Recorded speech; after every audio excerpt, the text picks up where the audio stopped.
like to welcome everybody to the regular meeting of the Parks and Rec Commission.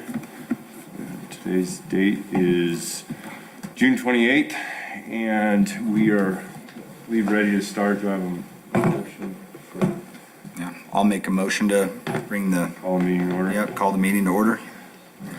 And if you don't mind, Chairman, I'm going to call a roll call just because so Yvonne can take your all's names down. Okay, all right. Sonny Hirschfield, Present.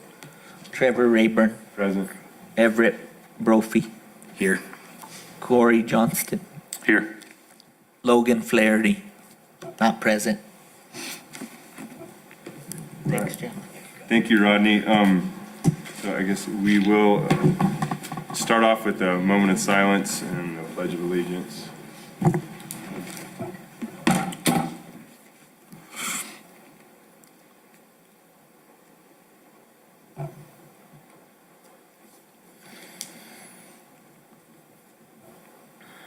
All right, do we have a flag? Yeah, right behind you. All right, great. Pledge allegiance To the flag of the United States of America and to the republic for which it stands, one nation, under God, indivisible, liberty and justice for all. I Salute the flag of the state of New Mexico as the symbol of perfect friendship among United cultures. So again, Mr. Chairman, I mentioned that I wasn't able to find a copy of the minutes from April, so. Okay, and so I guess can we just move that to the next Yes. meeting? Just approve the minutes for both Yes. at the next meeting. All right, so we will go ahead and bypass the approval of minutes, which is on the agenda, item number 3. We'll go ahead and move on to welcoming members of the public. We don't have any members here today. Any public comment? Do we have any public comment? Do we have No. any sign-ups?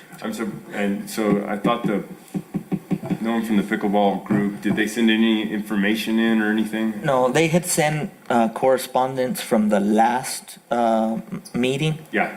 but nothing, no follow-up. No follow-up on No. that? Okay. And I did change, because Melissa was out of office, when I did submit the notice, I did change the email address on the notice to the general email, but we didn't Okay. have any response to it. Okay, all right.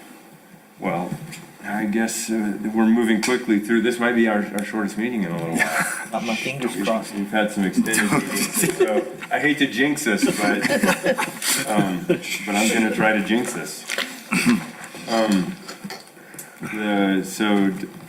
Discussion of possible actions for today.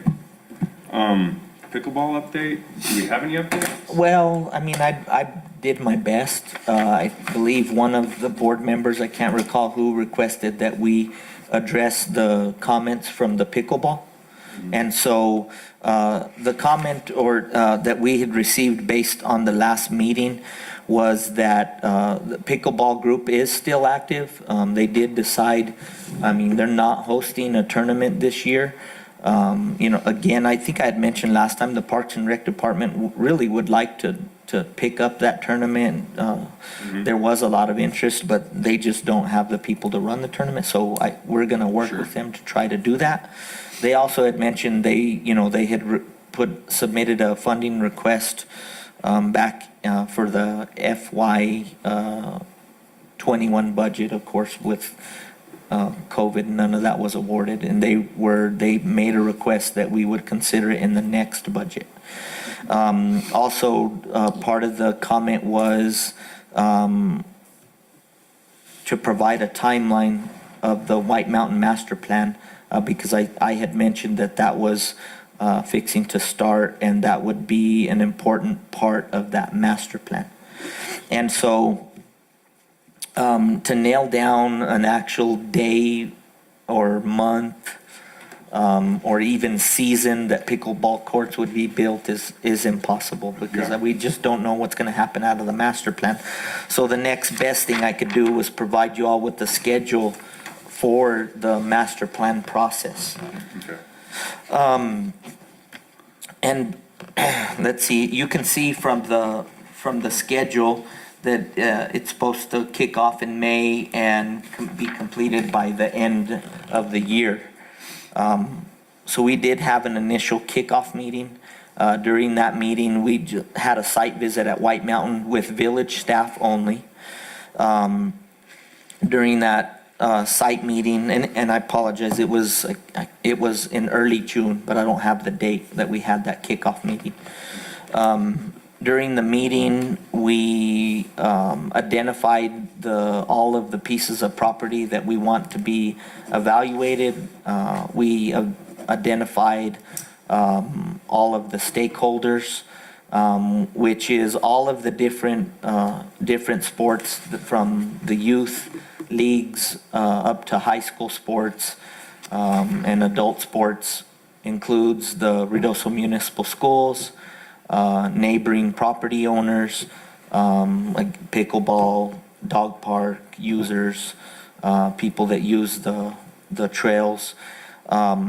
And I would also like to say, if you all have someone that you would like for the mayor to consider to appoint on the steering committee for the White Mountain Master Plan, you can always send them to me, request by email. And then what we do is I'll just forward them on to the mayor. The mayor will give them a call, see what their interests are, kind of interview them, and then he appoints them to the steering committee. We have submitted a list of names already to the planner.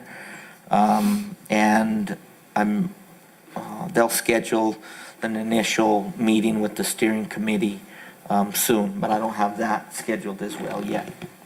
If, I think personally, like if I could get a copy of that list of names that you of the organizations and people that you've already Okay.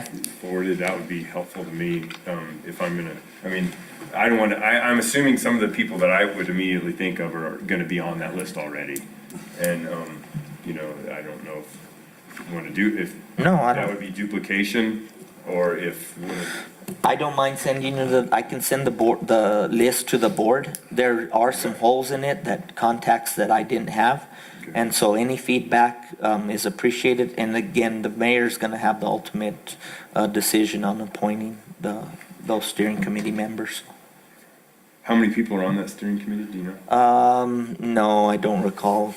And are there specific groups that they're trying to ensure are represented on that steering committee? We want to, I mean, my goal is to have everyone represented. Of course, you know, every user group, Yeah. outside of the people that are assigned to that steering committee, there's gonna be public participation opportunities through community meetings.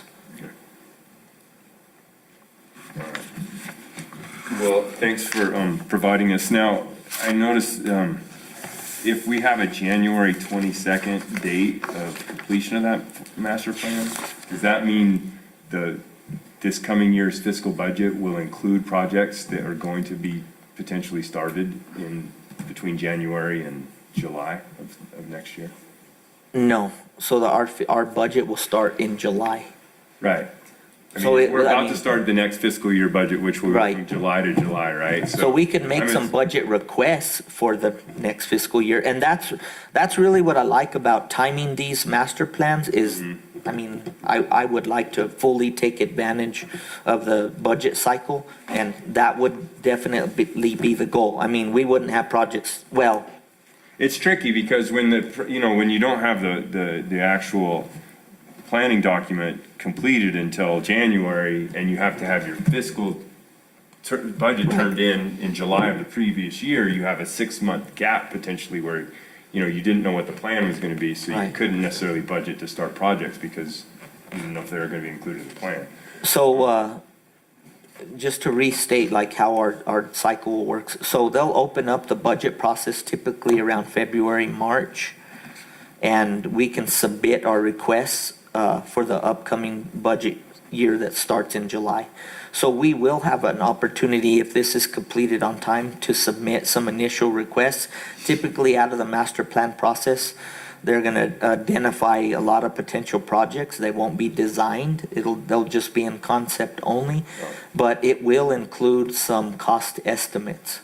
And so, for example, if pickleball court was a desired amenity, it should have a cost estimate in there. And so we could very well, again, we'll have opportunities to request funding for that. My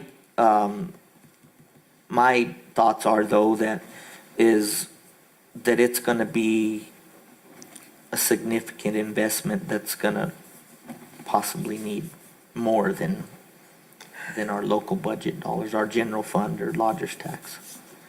I mean, there's one of the user groups or needs is a community center. Mhm. And if that gets, a lot of public support, I mean, you're talking $3 to $10 million, depending on the type of, facility you're gonna build, so it may take a larger effort than just a budget request. We need one, though. So, yeah, I mean, as I was gathering my documents, it happened to see when we first started talking about this, the paper kind of was loose and came out. And we first started talking with the pickleball group in 2016 about locating a site for a new court for them. And so it's been a significant amount of time that they've been waiting and, working with us. And so I think it's fair to try to put it as a priority item, just because either we need to do that or we just need to tell them it's going to be, I just feel like we've been working with them for a long time. Oh, yeah. It's important to. I would agree. And I would relate it to similar comments what you made in the Grindstone Master Plan is if you feel that strongly about it, or the commission does, that you recommend that as a priority in the development of that area. And see if you can push it through over a new dog park. Just kidding. Well, I remember some of our most well-attended meetings have been dog park meetings. And a new dog park it would be, I'm not assuming there would be any relocation. I really don't want to reach that topic, but. All right, well, thanks for putting this together. I would like to make a recommendation that we prioritize the court highly and as we move forward, I don't know if we want to make a formal recommendation for that, but I personally, like I said, because we've been working with them and they've been patient with us for so many years. I think that it would be beneficial and mean more. Again, I tell you, or I've told you in the past and expressed that not only from my behalf, but from the governing body, is they really like to hear your all's opinion. And when it comes in an approved motion from the commission, it has more weight than just the general public making comments. So if that's something that you would want to entertain, I think it has a lot of value. Yeah, I definitely think we can make a. You want to make a motion for that? Yeah, that's what I was thinking. So you're just saying you want to make a motion to prioritize the completion or consideration of a pickleball facility in as timely a manner as possible.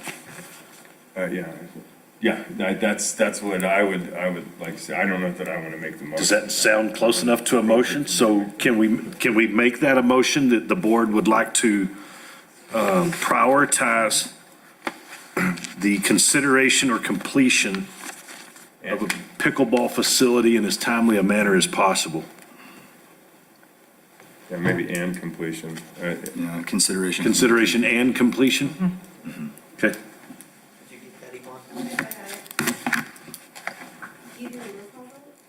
I'll second. Second. In favor? And It was All in unanimous. favor? all in favor, yeah. All right, so we have a second discussion item, disc golf course proposal. Yeah, so the next 2 pages in your packet are relating to this agenda item. The first one is a map of property on the north end of the Ruidoso city limits boundary, and it's across the street from the Eagle Creek Sports Complex. It's was formerly at one time, they were looking at it for a cemetery. They actually sold the property at one point after they considered it for a cemetery, and then the water department purchased it back just to retain it for watershed purposes. And so, you know, the purpose they bought it was to protect the village's watershed in Eagle Creek. They really don't, want to see it developed. But just all the momentum we have with pickleball and, outdoor recreation. Our department is really supporting of pickleball, the outdoor, disc golf. Sorry. Disc golf. That's one heck of a pickleball court, bud. Disc golf. And so I was, recently the village was doing an inventory of properties, public properties, and this one came, when I saw it, I was thinking it would be an opportunity to, a large piece of property where we could look at possibly a 27-hole disc golf course. And so in conversations with a local disc golf pro that you all may or may not know, I brought it up as just to see if this property was conducive to a disc golf course. And so we really haven't looked at a layout or anything, but I wanted to get your all's, the commission's feedback, because if it is something that you all would support, I would like to continue moving forward in those conversations and putting together some cost estimates and, to try to develop an additional course. And I would like to say before y'all start your discussion that, the discussions that I've been a part of, and I think it's pretty obvious to everyone here that disc golf has been growing in Ruidoso. And first instinct, you're like, why would we need another course? We have 27 holes at Grindstone. We have 18 holes at Moon Mountain. We have 9 holes at Wingfield Park. I could try to describe it, but I would actually defer to Everett, and he could give you a little more information on what an additional course would do for Ruidoso and disc golf in Ruidoso. Sure. So, yes, we do have a few courses right now, which are great, and we do have courses built for multiple skill levels. The addition of another 27-hole course on this type of land allows us to, one, host and hold bigger tournaments. It gives us another opportunity to create another multi-skilled course, something that's easy to walk like the front 9 at Grindstone. I don't know if you guys have been to the course or anything like that. So the front 9 holes at Grindstone is a wonderful leisurely walk down by the river, and it's shady and it's beautiful, and it's a great place to hang out in the afternoons.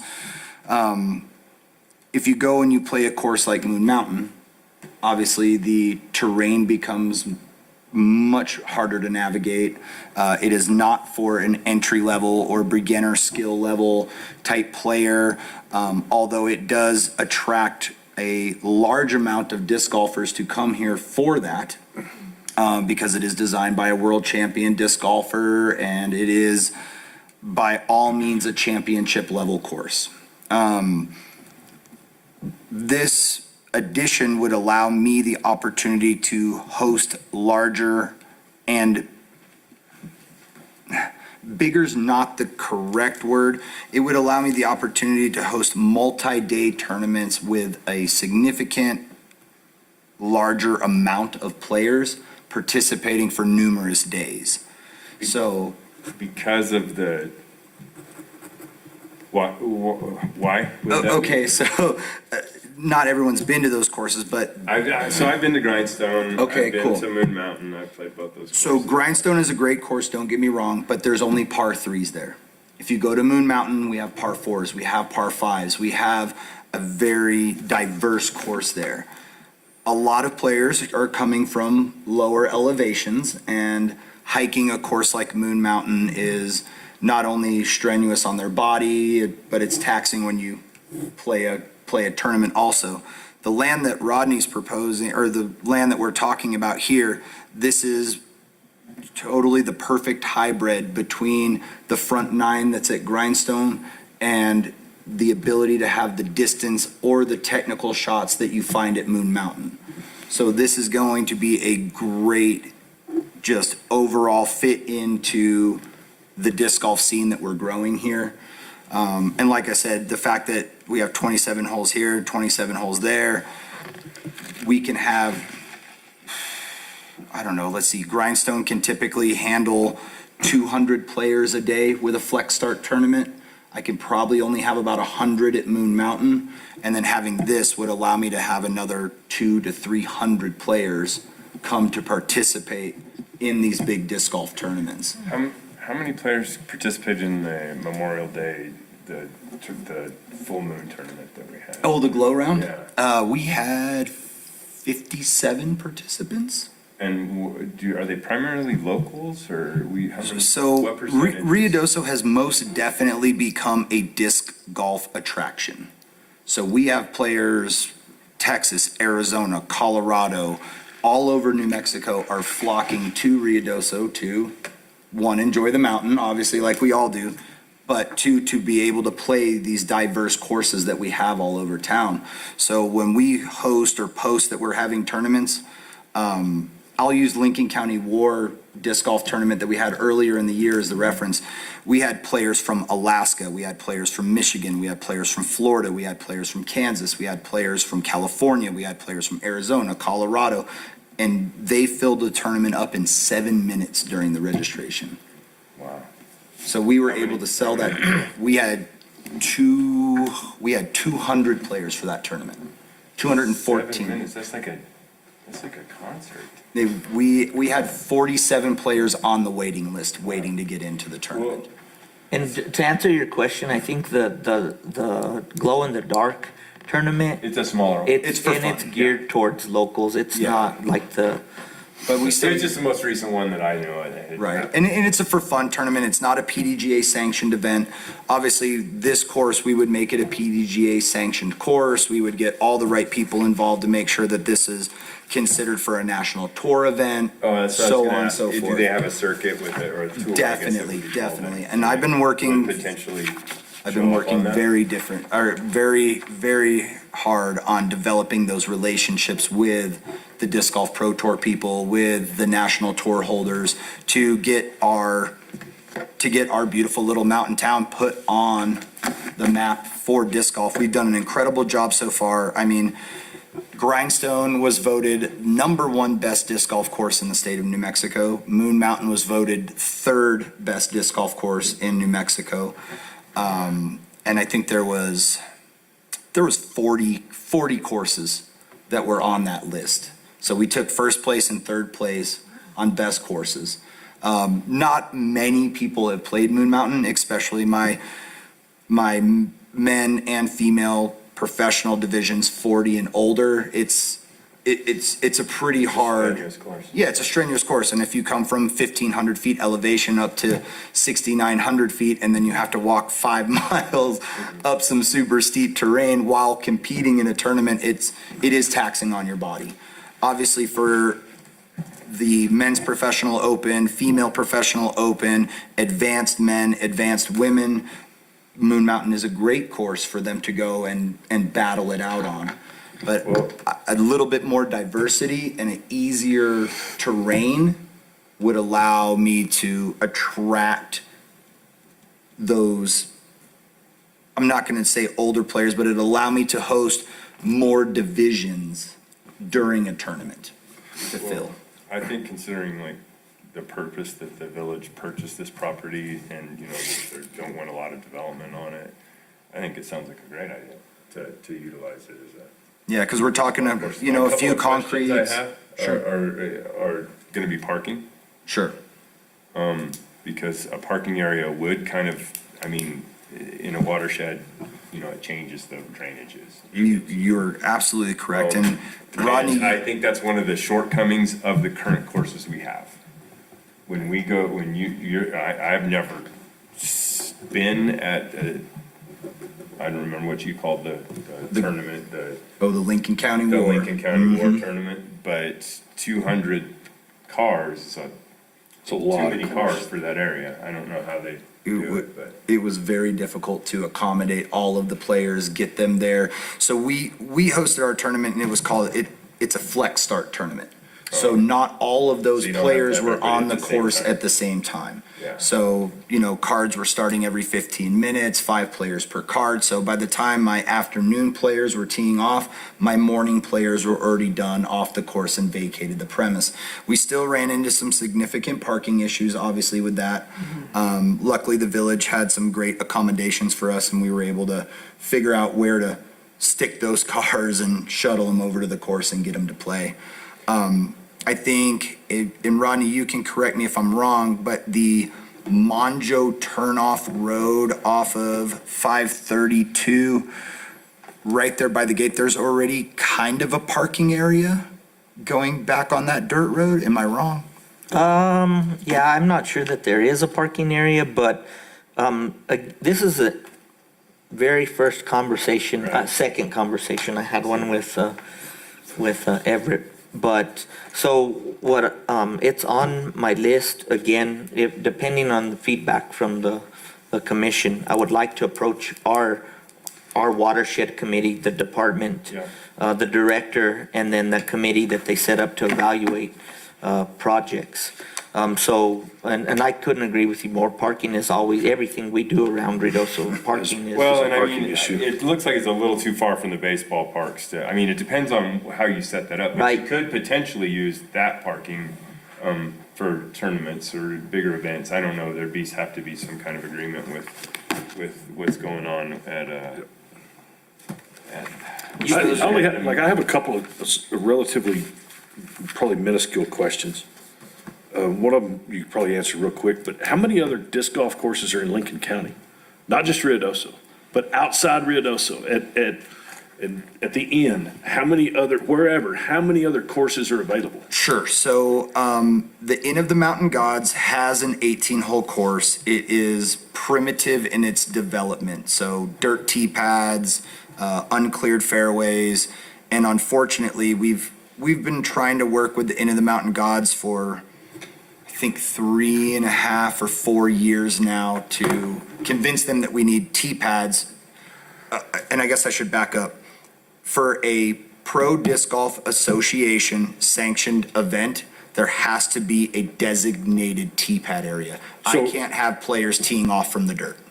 So what I'm trying to get at is, when you bring these events to town, is there an opportunity for those that don't participate in that event to have someplace else to go? Most certainly. Because those are crowded. That's my concern, is as Most much certainly.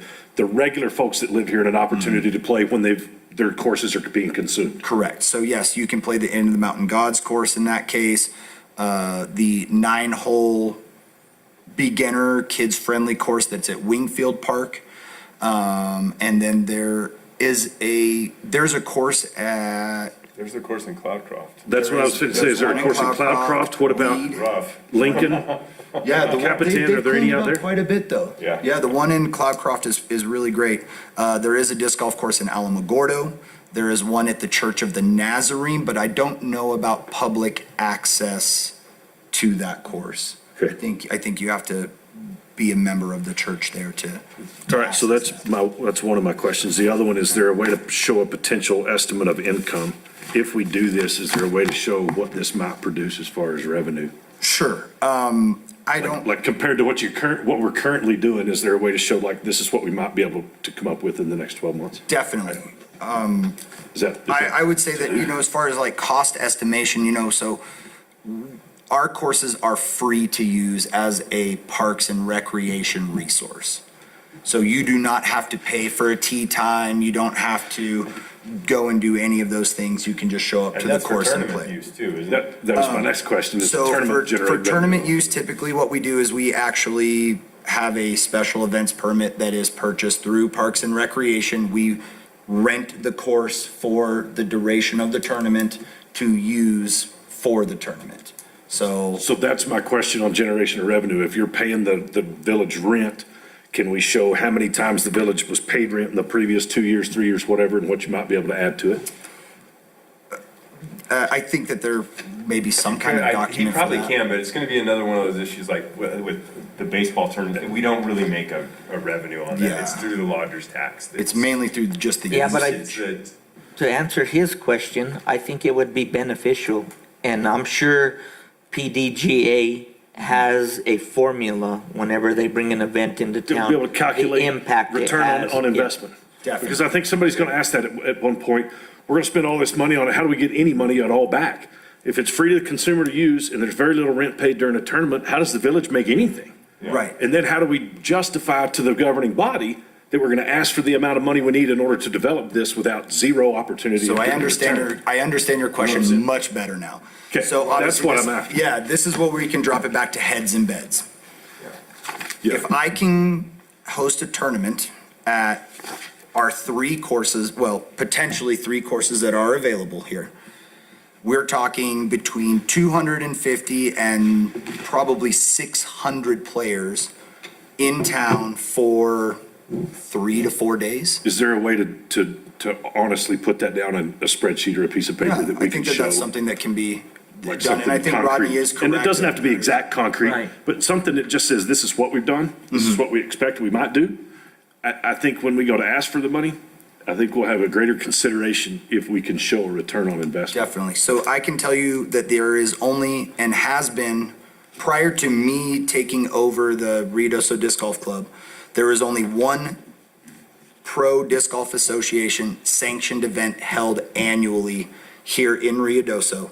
It was a 2-day event, and there was only 144 players allowed to compete in the tournament. That's all right. I think we take those numbers, take the estimate of what they might spend in the 3-day weekend they're here, double that, turn that in.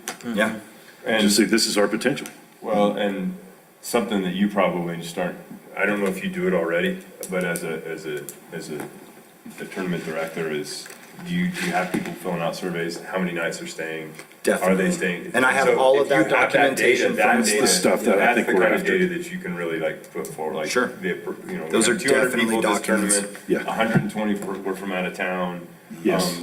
75% of those stayed 2 nights, you know, that's the kind of stuff that. Yep. And most players are good. You know, they're here 2 days to 3 days before the tournament. They're practicing the course. They're checking it out before they compete. They're resting a day.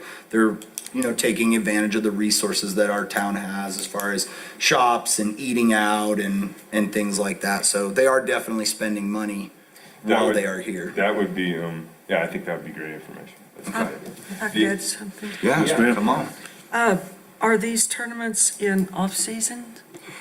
So there Or is an official season for disc golf. As far as the sanctioning goes, you can sanction a tournament at any point in the year. What is So the season? basically Memorial Day to Labor Day. That's what I've- Yeah, I mean, it's the height of most season. I think we really start in February is when the season starts kicking off. March is when they actually start to host pro tour events, and then that runs through probably the end of August is usually when that season. And, Go ahead. well, so I'm saying this from previous years spent on lodger's tax. They love it. It's better to bring in people in off-seasons. If town is already full, there's no room for any more people anyway. It's just nice to be able to, and it can't always be done, but it is nice to be able to fill in and, you know, October, my gosh, you know, Fall all golf these is beautiful. beautiful October, times. November, I am 100% on board with Yeah, through throwing those November. tournaments a little later in the season. It's nice and cool here. Not many other tournaments are going on, so we can That time of year. create a greater attraction for those large tier tournaments. I think and- the fall would be great. I think the fall is awesome time. We hosted the Lincoln County WAR tournament a little bit early in the season this year, and our players experienced Mother Nature in the mountains at her finest, and it blew 60 miles an hour and it rained on them and it snowed on them. And then it was super hot.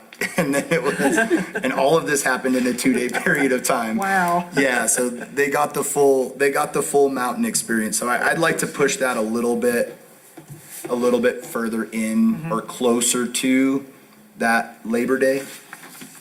Am I right on that? Labor Day? It's the first day. Memorial Day? Yeah, I'd like to get a little bit closer to that day. And then, of course, like you said, getting out of the racetrack season and spring's working a hard. little bit further into the fall, I think is going to be a great time for us to thrive.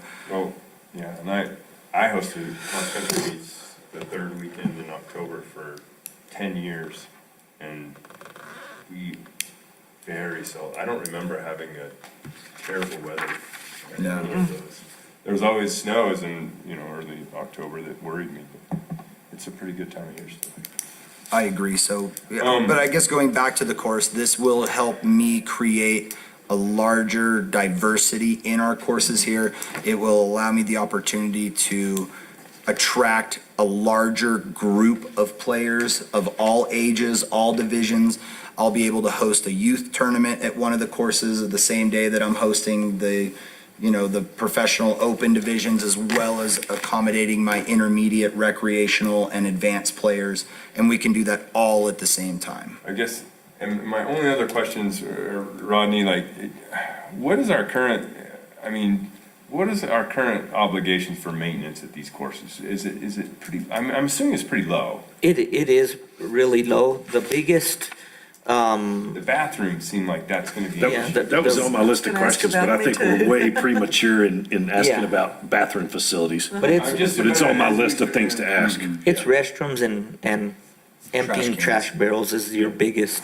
And it's something, we seem to absorb lots of things. We do, and we've already started conversations on how we are maintaining our parks on weekends. Because they're so used to, Midtown restrooms were so busy and Two Rivers Park were busy. Now, we have so many facilities that all of them are busy on the weekend. We used to have one staff start in the morning, he would be done about noon. We're contemplating starting two staff working separately, maintaining all the parks, because our lakes are busy, Two Rivers Park is busy, the disc golf courses are busy, we have tournaments, events. And so we're actually looking at ways that we can change up the way we're handling our daily, that restrooms and litter and trash cans, because we've gotten so busy. Well, and it seems like, with the discussion about the continued development of Alto Lake and the plans for what's gonna happen there, that's gonna be more facilities to manage or to maintain, and then, but this is close. I like the idea of this being kind of centralized, this being another thing that's gonna be pulling people into that area, and probably you're gonna get some overlap. People are gonna wanna, go do something because they see people doing it over there. And if there's snacks and concessions over there at Yeah. Alto, and then there's something to do after you go play, go float in the lake, go paddleboard, kayak, it's definitely going to create that attraction out there. And what I would also like to add is, Everett's said to me a lot about how it would help him, throw tournaments. We've worked, but prior to Everett being in disc golf, locally, a lot of people played, but since he's come on the scene and been playing, he's promoted leagues. We've had a lot more play, and the Parks Department and the village would like to expand the village and kind of spread our wings in the disc golf world to bring in what he's talking about, tiered tournaments. I'm not sure if y'all are aware, how long have we hosted the state tournament, the New Mexico State Tournament? It's about 6 years or 7 years here now. At least, but that's one event that we've had all this time that we've had had COVID not happen, a lot of things would be different, but in the disc golf world, we were planning on partnering with Everett to bring in multiple tournaments. We're talking about bringing in the different type of tiered tournaments that are, again, they're not really geared as much towards the novice player as they are towards the intermediate and the professional level. And I don't know that much about disc golf. Is it bigger out east than it is here in the west? But We're definitely finally starting to get recognized as a disc golf destination. California, obviously, that's where disc golf kind of originated. It's huge there.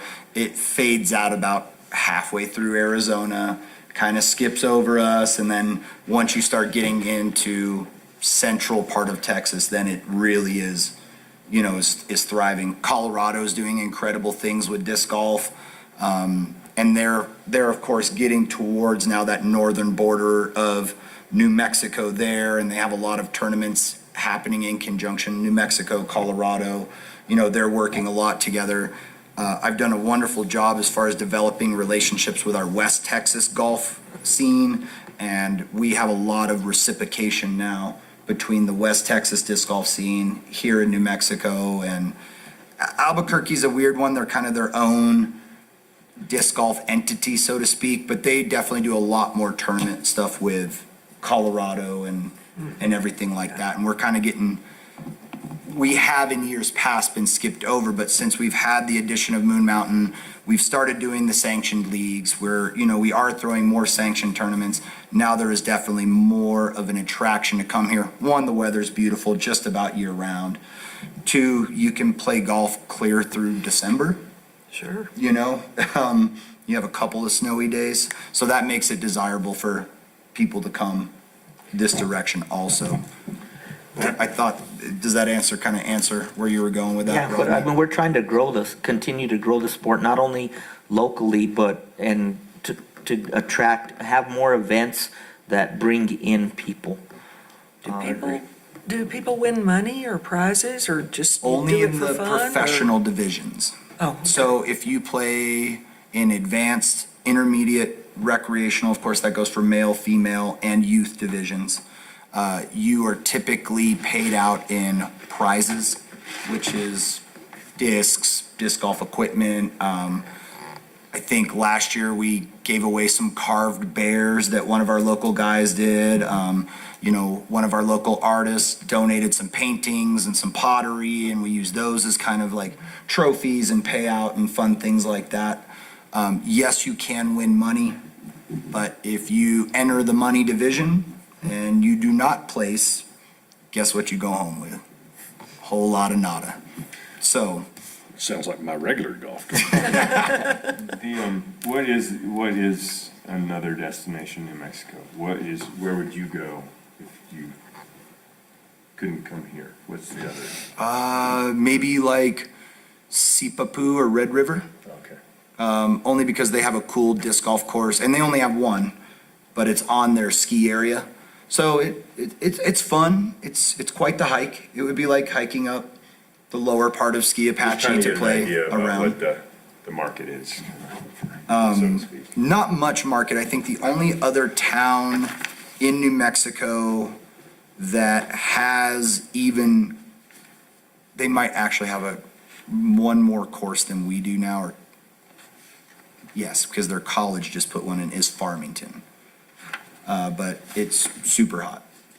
I recently competed in the Aztec tournament that was up there, and man, I'm not going back till the fall. Let's put it that way. Yeah, that's where I'm from. So Oh. I spent many summers in Aztec. Okay, so Sweltering. is it the Farmington Community College then? I think that they just San put. Juan. San Juan. So San Juan College just put a 18-hole course on their property. They have another one at Lions Park, and then they have another one that's in Aztec. So, do you ever, do we need any more discussion of this? I think the objective of that discussion is that Rodney continues to have discussion more. Yeah.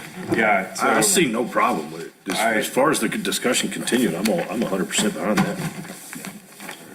well then, I'd make a motion to pursue development of disc golf course at village property on Highway 532. I don't know if we need a formal motion, but I would. if you all would like to make one, we'll use it. And I mean, like, as I move on to Right. different committees with Watershed, I mean, I would say that we had an initial conversation, you'd supported to keep moving forward to looking into it. Second that? Yeah. I'll excuse myself from that motion. How about a vote? All in favor? All Or in favor? Aye. Aye.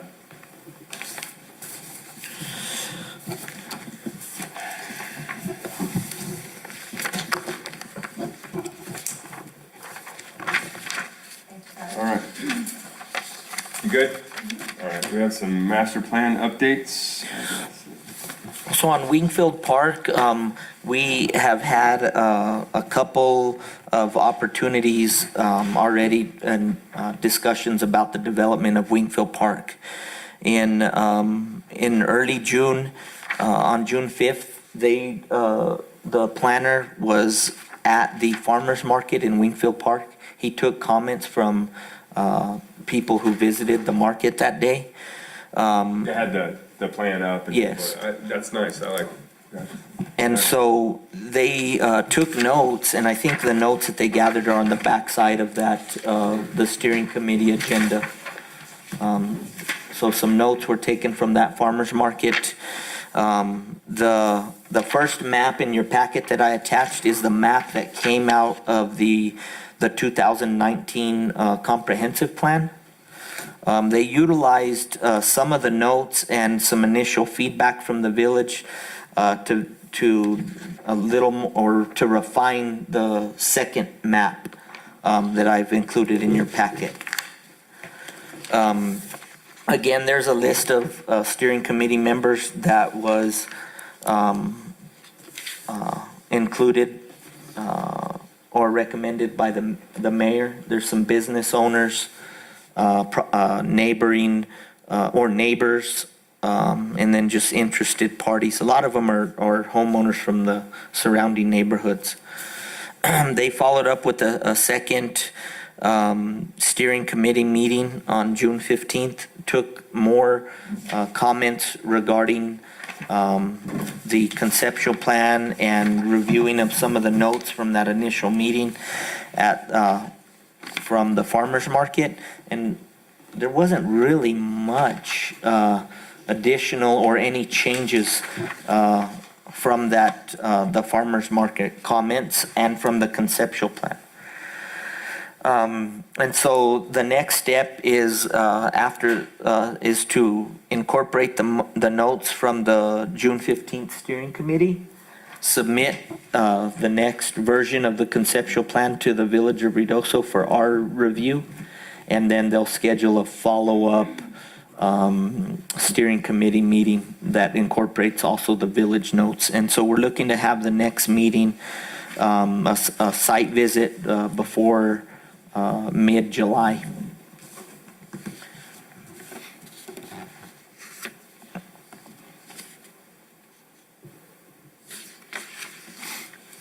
I'll be happy to answer any questions y'all may have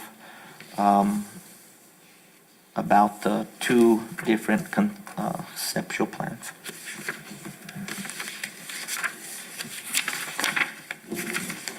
Also, a recent update, again, I don't know if y'all have been in that area, but 2 weeks ago, we worked with the Department of Transportation to put up counters on Grindstone and Spring Street.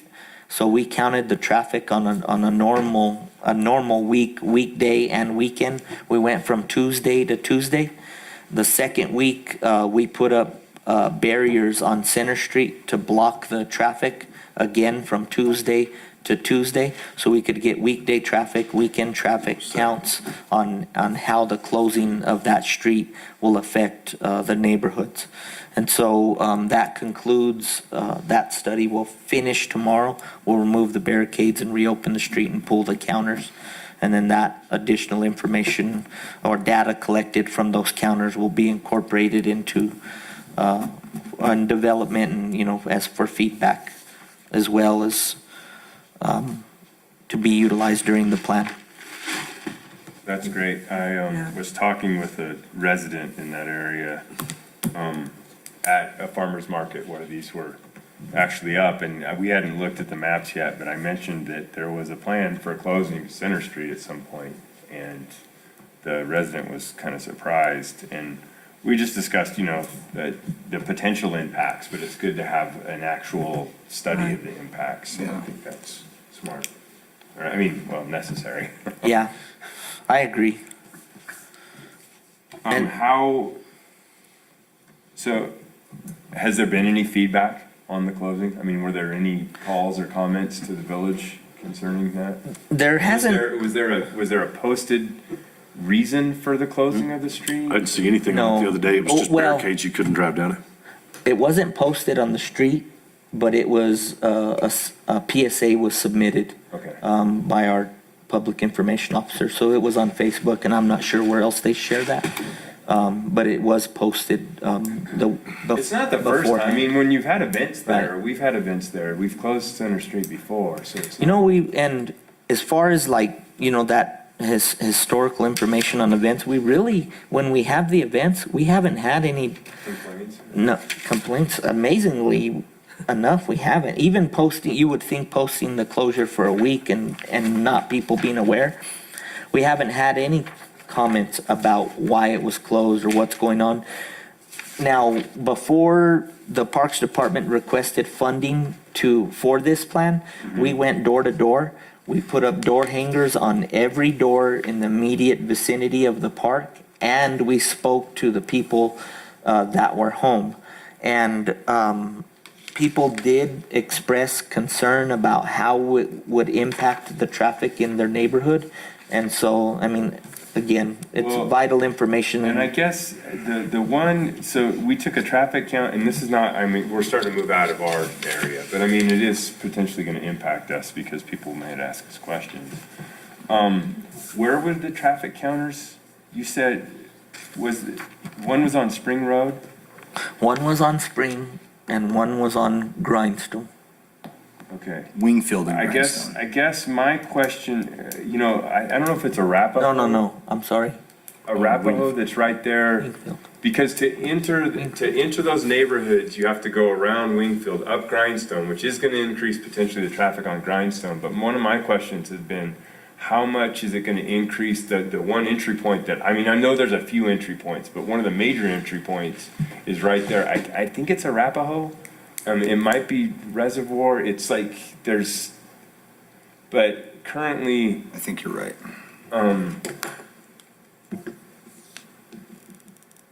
and as an entry point, like I just depending on how much additional traffic flow goes there, I think there might be, that's a kind of a major thoroughfare there. I would think that we might need a stop sign somewhere on Grindstone. Well, and the village has a traffic guide Yeah, on that's- how they're gonna develop roads. And so, if that's something that, Yeah, that you think should be considered, we can always refer to that guide. They paid an engineer to develop this because what was happening, and y'all might remember, people started requesting Speed bumps. speed bumps and speed humps. And so instead of it being just kind of based on nothing other than comments or negative feedback, they wanted to base it off of data. Actual And data. so they put together with an engineer a guide that gives stipulations on when certain things should be applied on, whether it's stop signs or speed humps or But those type if of they things. close that street down, you'll figure that out in a week or two when that study comes out. You'll know exactly how many cars are Well, but going if down. you're not this road. counting them there, I mean, the thing is, you'd have to Right. count on the entry point I'm not sure what road you're talking about. It's Spring, I think, is the one that you're talking about. That's the one that rolls the backside of Wingfield. Is it on the there, backside so of, yeah, it's on the backside of there's Wingfield? And then there's Grindstone. Yeah. No, it's Spring- actually, So it would be the because to second get one up. all up into this section, because to get right around Wingfield Park, you go on Spring Road, but really on Spring Road, there's only, there's not really much of Yeah, it's just a the neighborhood there. continuance, yeah. But if you come across Arapahoe, you can actually go up Center Street and you access the whole back side of that section up there on the, in fact, I was looking for a lost dog the other day. I couldn't believe how many roads are up there. I was like, I had no idea. So I had talked with the person about it prior to going and kind of exploring up there, but once I explored, I was like, there's kind of a lot of, and see, even if you take like Signal, I guess you could take Signal and then you end up on Arapahoe, but that's kind of a roundabout way. Arapahoe ends up, I think, being one of the main entry points. I just think that should be potentially looked at. I don't know.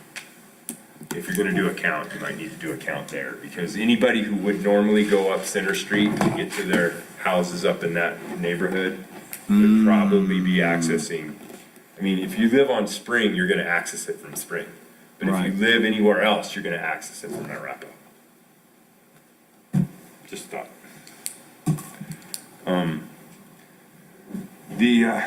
I have seen this plan for years. I really think it's a great plan. I'm glad that it's moving forward on. I don't know which one I like better, honestly. Or are they both pretty, I mean, they're pretty close to the same. Yeah, I don't, did you already identify the major differences? No, but I'll mention them. I do see like the, Plaza entry point right there, Yeah. article number Number 4. yeah. Well, And then it looks like the thing is, parking this is a is quite 2019 version. Yes. This is the proposed version based on the data from 2021, so you can take this one and kind of wipe it away. yeah. Okay. Really, what we're looking at is this one, and all the information you need is on the back of this other sheet. It's all based on this, I right? guess, Yes. where, all the parking then will move down to the, that's one of the big changes, is all the parking moves down to Wingfield Street. Right, and you get rid of that parking area that's there by the playground. Yes, and that's something that I think needs to be reconsidered.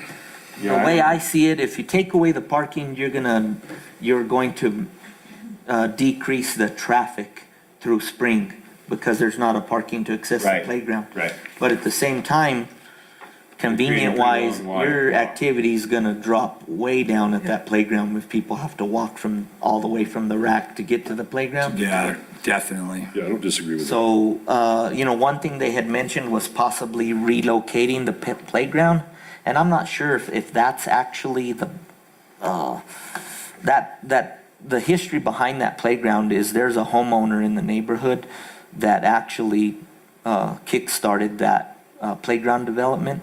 And, the name of the playground's Carson's Corner. It's named after their youngest or their child.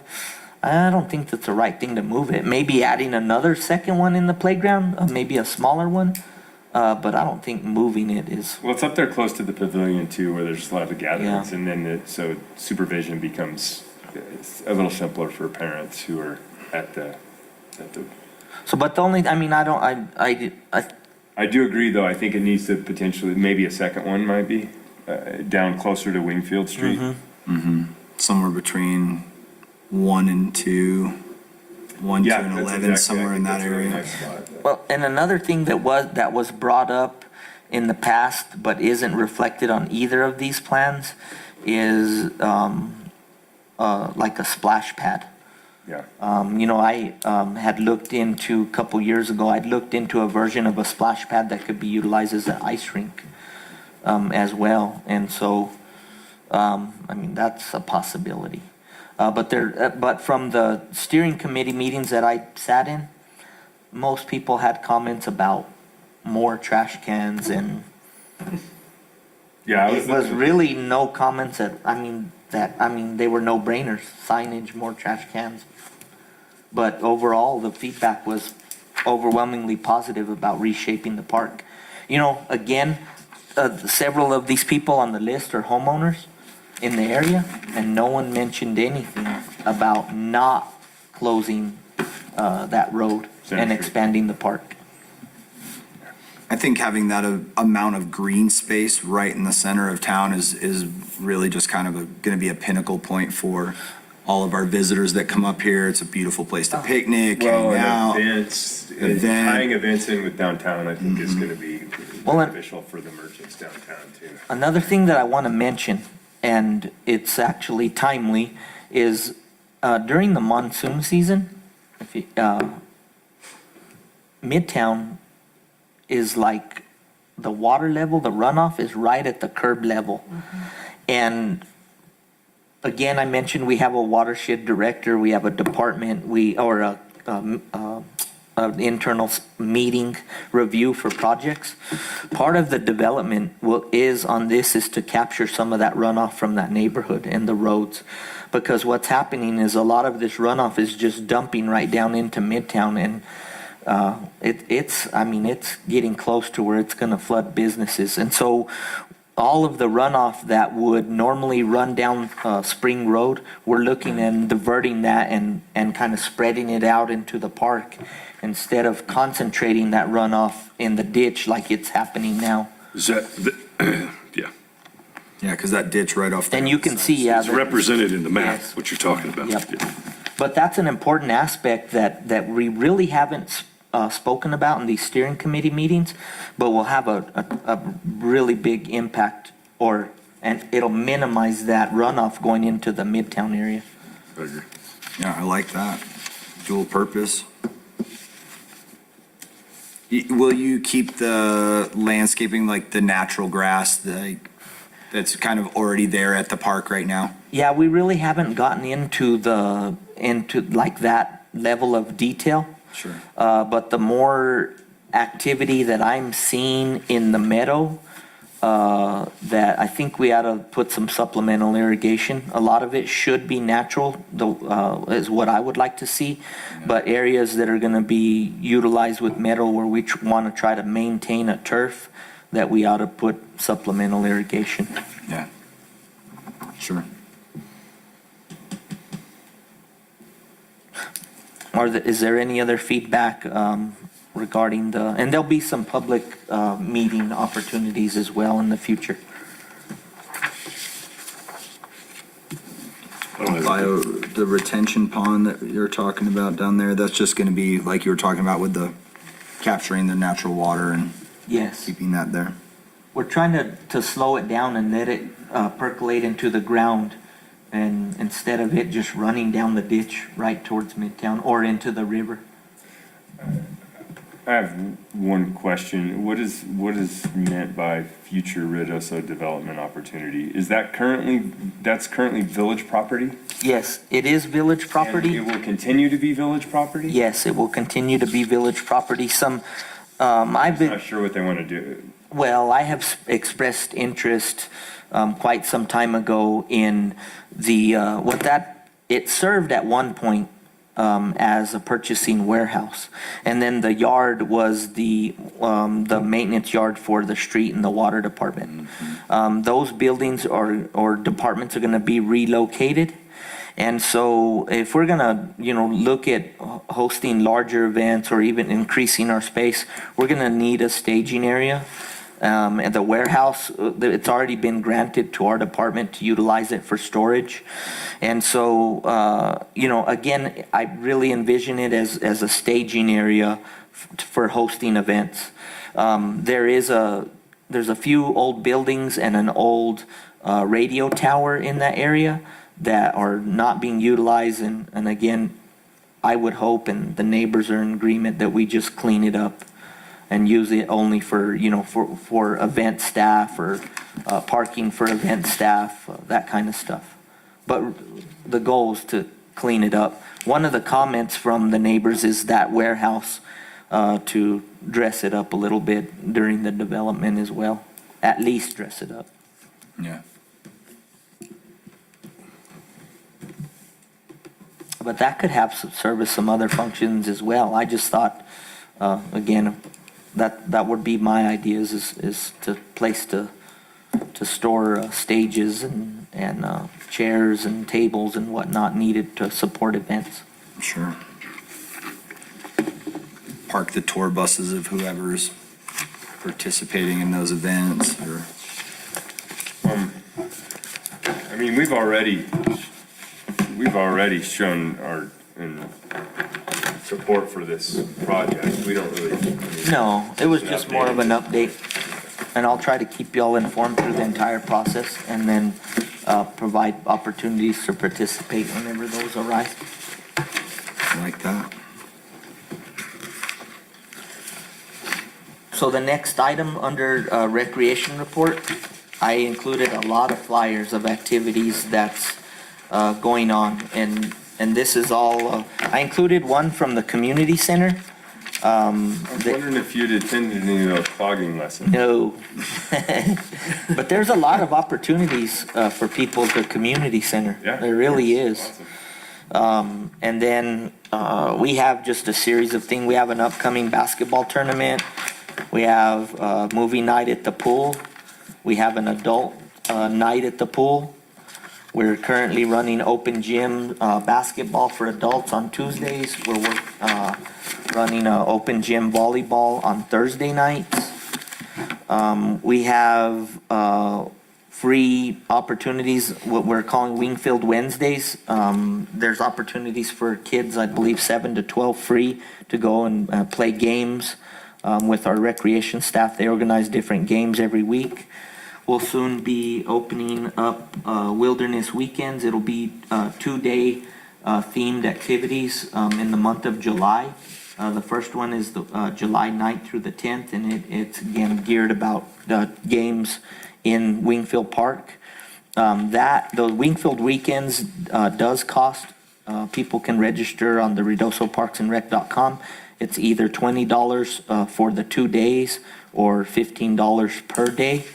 And kind of on that Wilderness Weekends, what we're trying to do is try to get back into the wilderness camp that we used to offer. And if this is a success, which I believe it will be, we'll evaluate opening up back a camp series in next summer or in the future.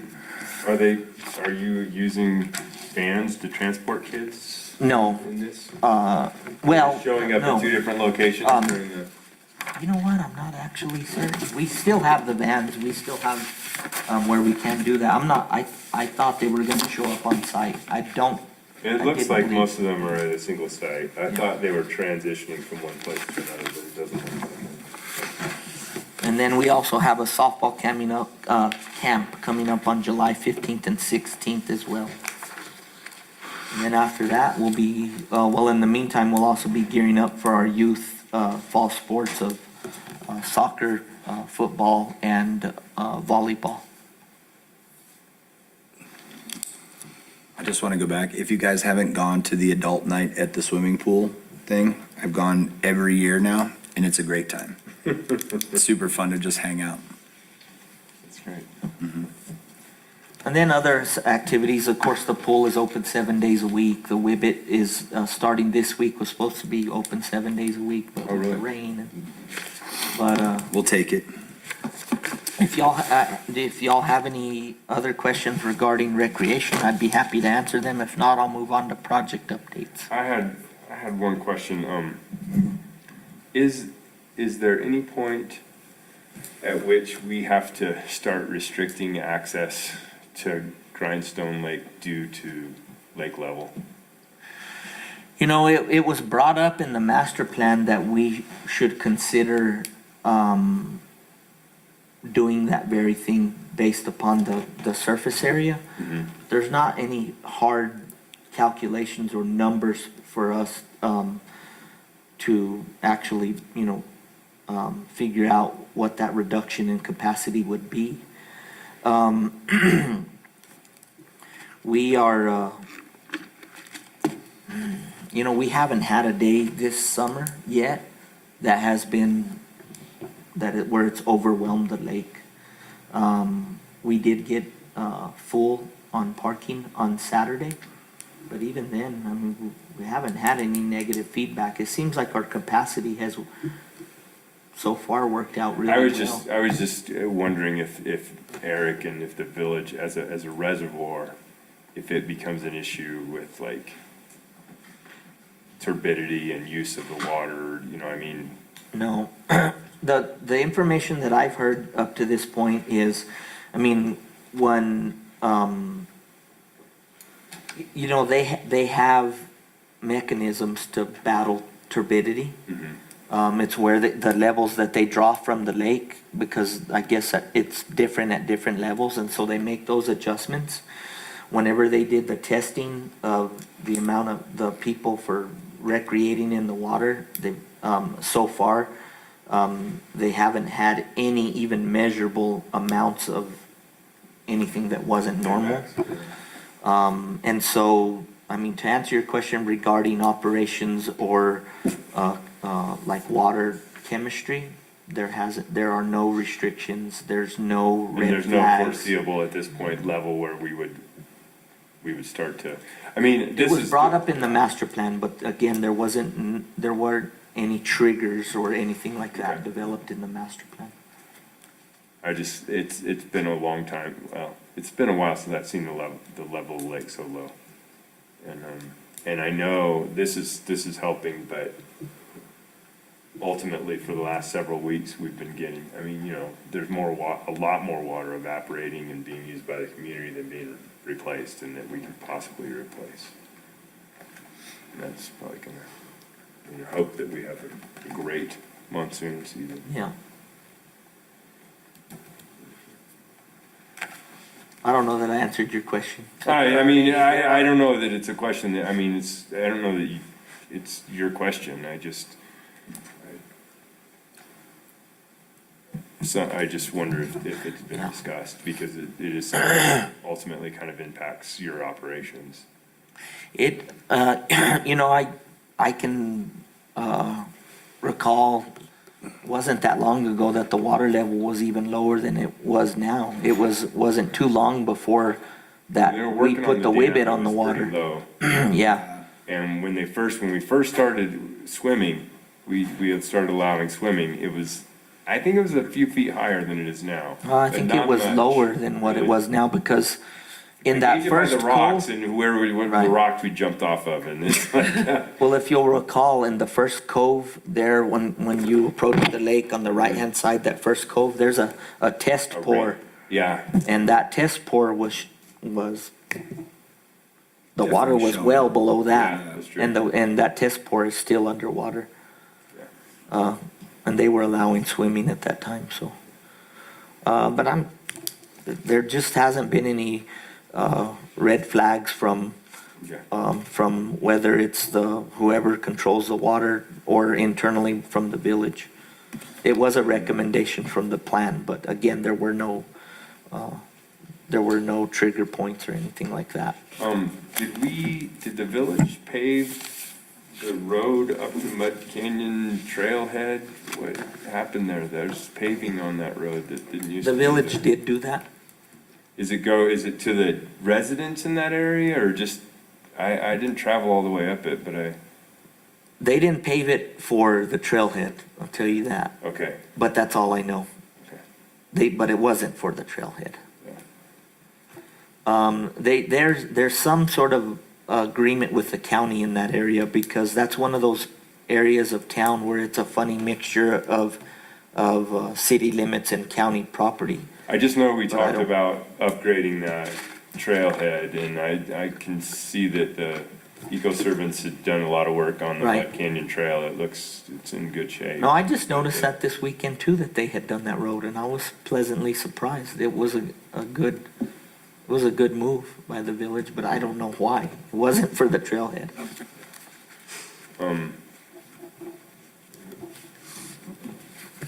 And then I guess we are having some rides from Jesse Townsend up to the lake. Is he No. providing that? No, He's not doing that? no, we haven't made any progress, and I'm not even sure how, I know he's His having his petting zoo and summer's stuff going. and things like that, but, I haven't had any feedback okay. other than loose goats in the neighborhood. So I don't know how he's doing Can we it. get them to trim the golf course a little bit? with Yeah, this? right? Yeah. We don't mow, we don't mow the courses, so, they want to clean it up, that's all right. Yeah. Right, I guess that was, Twice a Or week, the other- just let them out. anybody else got any questions or? And that's it for project updates? on- Is the paving project started or being done or completed at the Eagle Creek? They actually, our purchasing department put a stop to it. They found an issue right when we were about to start with the procurement, and so they put a hold on it. They're gonna have to re-look at that and probably request new quotes. Okay. We know it's a timely issue. And just in relation to summer activity out there, we've already had really the largest events that we're going to see. We've had adult tournaments, we've had youth baseball, youth softball, and since Memorial Weekend, we've had that summer tubing in operation as well. And we made some small tweaks to the parking situation. We put up some no parking signs in some places where the traffic was getting, where people were parking where they shouldn't be. It was creating narrow access and only one lane. And so we put up no parking signs to minimize that. And since then, we haven't had any issues at all. It's been Great. really, really good. I'm Right. in a little bit surprised. Yeah, that's awesome. I figured we might see some growing pains from that, but I did have, one of the concerns on that parking lot was, that we discussed and that we talked about several times, the development of that area is drainage. And now with the fire, is the fire changed I don't think that we have seen the full impacts of the runoff yet.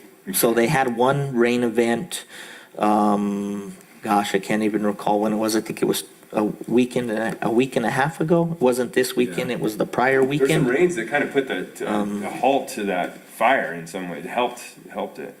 But there was a little bit of runoff from one of the rain events, and it didn't actually run in the fire, amazingly enough. It ran in the canyon where they had done a thinning project. But the village has done, we hired a dozer operator to put water bars in the fire line. The village has done some work on some of the maintenance roads that were up there to try to divert water away from the facility improvements. We'll be seeding later this week. The fire department will be dropping some of the dead trees to cross slope to help slope down the erosion. And the village has put together a plan. We're currently carrying out that plan. But really without any other resources, like there's no federal or Yeah, I state didn't know level what would resources happen on the as a fire. result. And they will be, I'm pretty sure, making a claim against the insurance from the contractor who was thinning the property. Who will be making a claim? The village will. But anyways, but we have a plan that we've been working on since they put the fire out.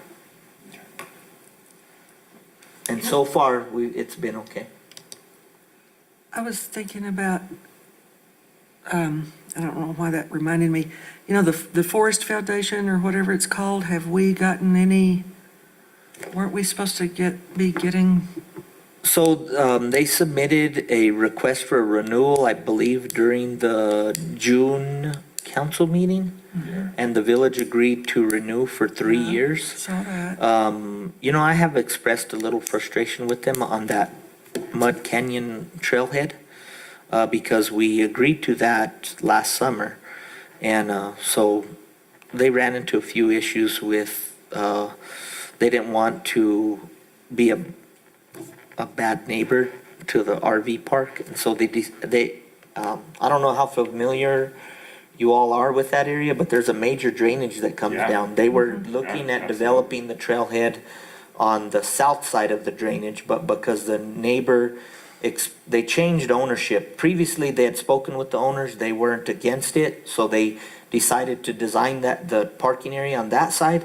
Well, they changed management, and the management wasn't very happy, and so they didn't want to just go through arguments or lawsuits or anything. They decided to move it to the north side of that drainage. And so that's been one of the issues that's held it up. But that's where the trailhead will be going in, is where that old gate was. Yeah, okay. Yeah, the trails that the Eco Servants just built in go to that south side, I think. Right, and they're gonna have to redo that. Well, you could still use it, it's Yeah, Forest you can Service still property. access it, but there seems like the amount of space you're gonna have for parking is gonna be considerably limited. Yes. It's a lot smaller than the other side, but there's a lot of dirt work that needs to be done. They'll expand that area and move the gate. But I'm not sure about a timeline. At one point, they wanted the village to use their dozer to do some of the excavating, but Okay. So the foundation is in charge of getting that work done? yeah, well, what they do is they really partner with the village to try to get additional partners to compound the money that we're getting from the parking to help implement additional projects in the future.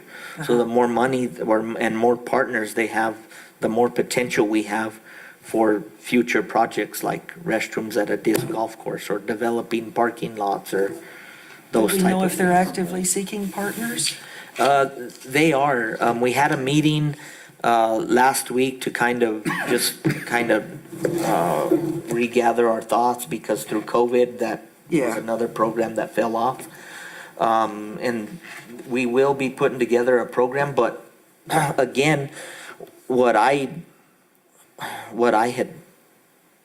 have strong feelings that if we're gonna go out and seek additional sponsors, that we ought to have a really nice project that we've completed, which Yeah. is the trailhead.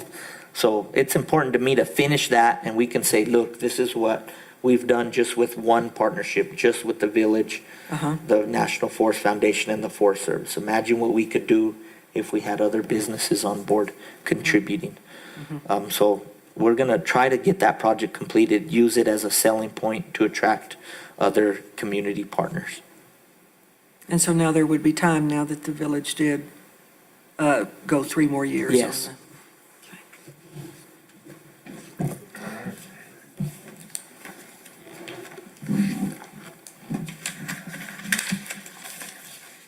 Nothing else to have a motion to adjourn the meeting? I'll make a motion to adjourn the meeting. I'll second it. I'm in favor. Yeah, I mean, I don't know if we need to do a roll call. Thank you. I do, I myself. Thank you, Rodney, as always. Thank you, Ronnie. Rodney.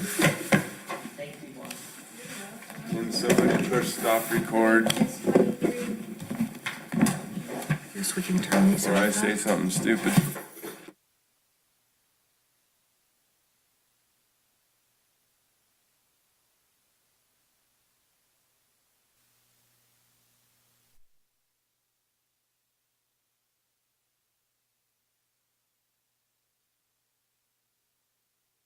No. No,